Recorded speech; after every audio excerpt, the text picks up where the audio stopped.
Right. చాలా మంది శివరాత్రి పండుగ బిజీలు ఉన్నట్టున్నారు కదా. చాలా నిష్టతోటి శివయ్యని గొలుసుకుంటారాయే. ఇల్లు శుద్ధి చేసుకోవాలి, బట్టబాత విండాలి, పూజకు పండ్లు ఫలాలు తెచ్చుకోవాలి, గుళ్ళకు పోవాలి, జాగారాలు చేయాలి. ఓ ఎన్నో ఉంటాయి. క్లియర్గా రేపు చూపిస్తాం కానీ ఇప్పుడైతే గిది చూడుర్రి. శివయ్య గుళ్ళ కాడ అప్పుడే చాలా అయిందుల్లా పండుగ. ఆగో వరంగల్ 1000 స్తంభాల గుడి కాడ ఎట్ల లైన్లు కట్టిండ్రో ఆడనే కాదు, అన్ని గుళ్ళ కాడ క్యూ లైన్లు పెట్టిండ్రు, సలువ పందిళ్ళు వేసిండ్రు, నీళ్ల సౌలతి చేసిండ్రు, భక్తులకు తిప్పలు కాకుండా.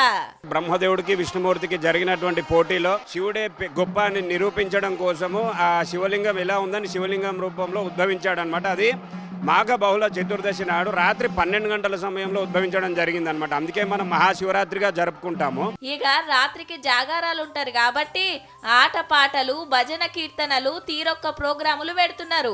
గుళ్ళని చూడుండ్రి, రంగురంగుల లైట్లతోటి ఎంత ముద్దుగా సింగారిచ్చిండ్రో. ఆ శివరాత్రి రోజుగా ఒక రోజు అయినా కూడా శివరాత్రి రోజు ప్రదోష కాలంలో శివుని దర్శించుకోవాలి. ఆ సమయం లోపల మనము జాగరణ అంటే ఉపవాస దీక్ష.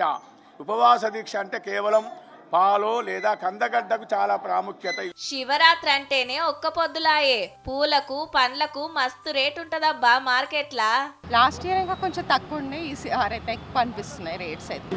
200 పైన ఉన్నాయి కిలో.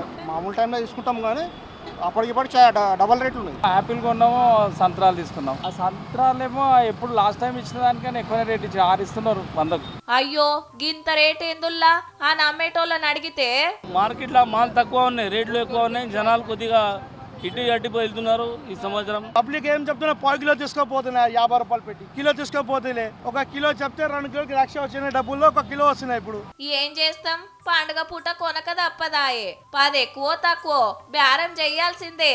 ఇయాల్టికి గింతే. శివరాత్రి ఎట్లా జరిగిందో రేపు రాత్రికి చూపిస్తాం. చలో ఇంకో వార్త చూడుర్రి.